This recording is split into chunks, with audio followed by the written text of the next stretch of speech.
Kumai, mi nome é Zoraida Molina Arnel. Salmo 130, explicação. Deus te rescatar a gente foi falho, remordimento e culpa. Gente está culpável ora por prueba que la hace maldade, e ora emes a hace e ação de maldade aqui. Se nos consciência está bom forma e está tra, ora nos hace malo, nos lo senti remordimento.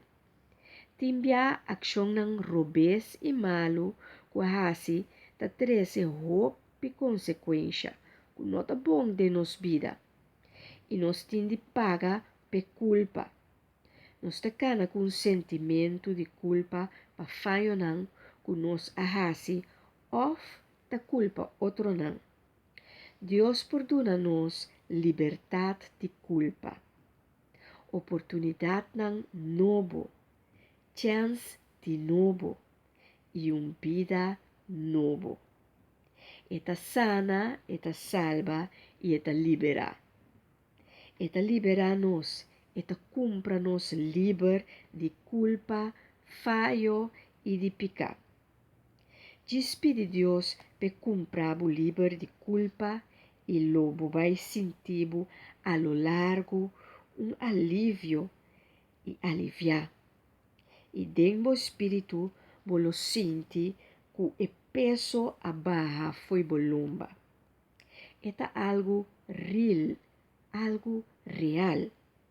Traga a confiança em Deus. Step por step, vos por conectar com Deus, tem o pós de miséria que vos porta dentro e Deus lo sacabo a fo. E salmo aqui está nos que nos mester suplicar a Deus para ajudança de salvação e liberação.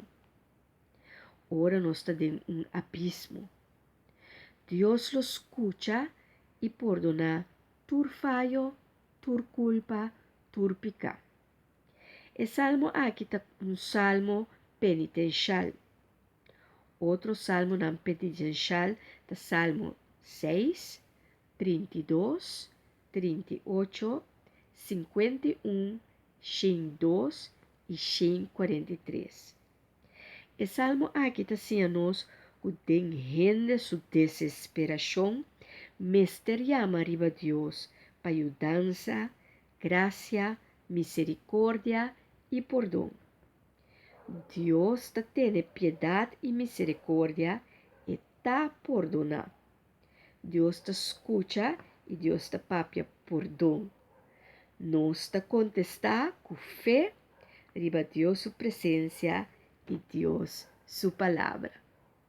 Enjoy the journey.